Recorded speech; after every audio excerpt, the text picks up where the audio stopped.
Welcome to sports updates. IPL 2024 17వ season March 22న చెన్నైలో ప్రారంభం కానుంది. ఎంఎస్ ధోని నేతృత్వంలోని డిఫెండింగ్ ఛాంపియన్ చెన్నై సూపర్ కింగ్స్తో Virat Kohli team royal challengers Bengaluru తలపడనుంది. ఇద్దరు దిగ్గజ ప్లేయర్లు టీమిండియా మాజీ కెప్టెన్లు జట్టు ఐపీఎల్లో 2024 ప్రారంభ మ్యాచ్లో తలపడనుండడంతో ఈ మ్యాచ్పై సర్వత్రా ఆసక్తి నెలకొంది. అలాగే దాదాపు 2 నెలల తర్వాత కింగ్ కోహ్లీ క్రికెట్ గ్రౌండ్లో అడుగు పెట్టబోతున్నాడు. ఇటీవల వ్యక్తిగత కారణాల వల్ల అతను ఇండియా వర్సెస్ ఇంగ్లాండ్ టెస్ట్ సిరీస్కు దూరం అయ్యాడు. ఇప్పుడు విరాట్ కోహ్లీ, అనుష్క శర్మలు తమ రెండో బిడ్డ కోసం క్రికెట్కు దూరంగా ఉన్నాడు. ఇంగ్లాండ్తో మూడో టెస్ట్ సిరీస్ ఆడే సమయంలో విరాట్ కోహ్లీ, అనుష్క దంపతులకు తమ కుమారుడు అకాయ్ స్వాగతం పలికారు. అకాయ్ వచ్చిన సంతోషంలో జోష్ మీదున్న విరాట్ కోహ్లీ ఐపీఎల్ 2024లో అదరగొట్టాలని చూస్తున్నాడు. ఐపీఎల్ 2024లో విరాట్ కోహ్లీ అదరగొట్టడం ఖాయమని అభిమానులు భావిస్తున్నారు. ఇక కొంత విరామం తర్వాత ఎంఎస్ ధోని కూడా మళ్ళీ యాక్షన్లోకి దిగుతున్నాడు.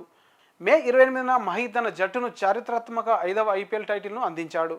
అయితే ఐపీఎల్ 2024 సీజన్ తర్వాత ధోని రిటైర్మెంట్ తీసుకునే అవకాశం ఉన్నందున ఈసారి ట్రోఫీతో ఘనంగా వీడ్కోలు పలకాలని చూస్తున్నాడు.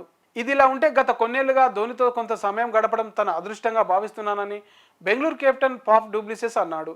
ఎంఎస్ ధోని కెప్టెన్సీలో 2018-2021 మధ్య చెన్నై సూపర్ కింగ్స్ జట్టులో డూప్లిసిస్ ఉన్నాడు.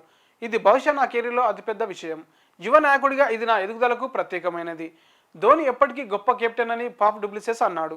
మరి ఈ సీజన్లో టైటిల్ గెలిచేది ఎవరు? ఇప్పటి వరకు బెంగళూరు 3 సార్లు ఐపీఎల్ ఫైనల్స్కు చేరుకుంది. కానీ 3 సందర్భాల్లోనూ విజయం సాధించలేకపోయింది.